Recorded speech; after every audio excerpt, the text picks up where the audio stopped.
Big boss ప్రేక్షకులకు స్వాగతం. ఈరోజు బిగ్ బాస్ హౌస్లో జరగబోయేటువంటి విశేషాలను గురించి ముందుగా మాట్లాడుకుందాం. 14th వీక్ నామినేషన్స్ లిస్ట్ వచ్చేప్పటికి except Avinash all in nominations, అందరూ కూడా నామినేషన్స్లో ఉన్నారు. All are in nominations.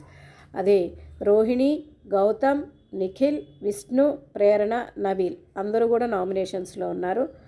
ఆ తర్వాత ఫుడ్కి ఫుడ్ ప్రిపరేషన్కి నో టైం లిమిట్స్ అన్నీ తీసేశారు. ఓటింగ్ అప్పీల్ ఆల్సో స్టార్టెడ్ అనమాట. ఓటింగ్ అప్పీల్ కూడా స్టార్ట్ చేయడం జరిగింది బిగ్ బాస్ హౌస్లో. ఇంకా పోతే వీళ్ళు వచ్చేటప్పటికి ఎవరెవరు అంటే మధ్య ఫైట్స్ జరిగాయి అంటే విష్ణుకి అవినాష్కి మధ్య, అలాగే విష్ణుకి గౌతమ్కి మధ్య కొంత డిస్కషన్ జరిగింది. విష్ణుకి అవినాష్కి మధ్య అయితే కొంచెం గట్టిగానే మాట్లాడినట్టు తెలుస్తుంది. అలాగే నిఖిల్కి గౌతమ్కి మధ్య చాలా బాగా వారైంది, అది ప్రోమోలో కూడా మనం చూసాము. అలాగే ఈ ఇవి నామినేషన్స్ కాదు. అట్లాగే గౌతమ్కి నిఖిల్కి రోహిణికి మధ్య కూడా కొంచెం బాగానే జరిగింది. ఇప్పుడు గోల్డెన్ టికెట్స్ ఉన్నాయి కాబట్టి ఈ గోల్డెన్ టికెట్స్ ఏమిటి అంటే అప్పీల్ చేసుకోవడానికి ఈ గోల్డెన్ టికెట్స్లో ఒకళ్ళకి ఫస్ట్ ఛాన్స్ ఇస్తారేమో అనుకుంటున్నాను.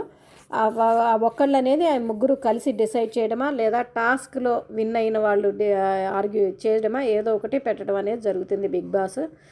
ఇంక ఇక్కడైతే సెకండ్ ఫైనలిస్ట్ ఎవరు అనేది మనం చూసుకోవాలి. సెకండ్ ఫైనలిస్ట్ వీళ్ళిద్దరిలో నబీల్ ఉంటుందా, ప్రేరణ ఉంటారా ఎవరనేది చూడాలి.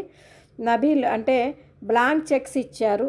నెక్స్ట్ బ్లాంక్ చెక్స్ ఇచ్చి మీరు ఎంత అమౌంట్ రాసుకుంటారు అని చెప్పేసి అడిగితే నబీల్ ఏమో 15 lakhs, ప్రేరణ ఏమో 4 lakhs రాస్తే బట్ బీబీ ఎక్కువ అమౌంట్ రాసుకున్నారని చెప్పేసి చెక్స్ బ్రేక్ చేసేశారు.